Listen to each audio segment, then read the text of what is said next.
My name's Kevin O'Hara for Alcohol Mastery, and today I'm going to be talking about another one of the health issues that are related to alcohol, and this one is alcoholic cardiomyopathy.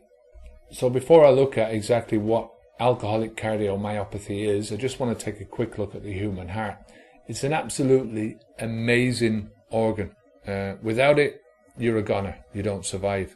It starts beating between 21 and 28 days after conception, and it continues beating for the rest of your life, and it actually beats for about 100,000 times per day.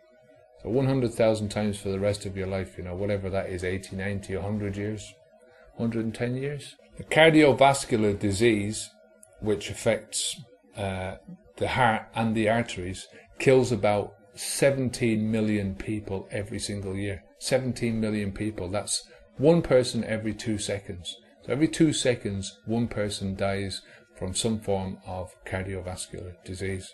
Now this is one of the reasons why I'm trying to do these videos, is because there's a lot of information out there that says that moderate drinking is good for the heart, for the organs, for longevity, all that kind of stuff. But for myself and for people like me, people who drink heavily or used to drink heavily, this is just not true. I mean, there's so many different illnesses that can be caused through heavy drinking, and even the moderate drinkers, there's no clear concrete evidence that says that any moderate drinking is good for you. As far as I'm concerned, there's many more healthier ways to keep yourself fit and healthy, and to give yourself the chance of living a longer life than sipping on a poison.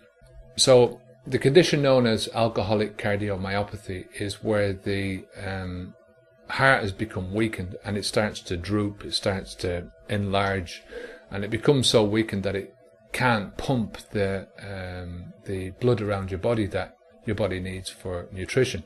And it mostly affects men between the ages of 35 and 55. This is the most common. So some of the symptoms of alcoholic cardiomyopathy include overall swelling of the legs, the feet and the ankles, difficulty breathing when you're exercising, difficulty breathing when you're laying down and you're trying to sleep, a decrease in your overall levels of concentration and alertness, a decrease in your overall urination, an increase in the amount of times that you get up during the night to urinate. Other symptoms include general overall weakness, fatigue, faintness, heart palpitations, arrhythmia, and a loss of appetite. Now the outlook for this condition is pretty good if it can be caught in time, but once it goes too far, the outlook is fairly poor. The treatment will depend on the severity of the condition and how far it's gone. So in more serious cases, a small operation will be needed to insert a pacemaker. In even more serious cases, maybe open heart surgery, even a heart transplant will be needed. The most common form of treatment is obviously going to be lifestyle changes, so changing your lifestyle for a more healthier lifestyle. The biggest thing there is to quit the alcohol. No more alcohol. You also need to change your diet, take out a lot of the high fat foods, high salt foods, and maybe even some medication will be needed. So that's the end of the video for alcoholic cardiomyopathy. I'm only doing these videos to point out the serious risks of heavy drinking.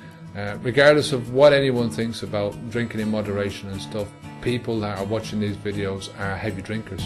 So these are just some of the risks that you do take when you do it in excess. It's a poison at the end of the day. So until next time, my name's Kevin O'Hara for Alcohol Mastery.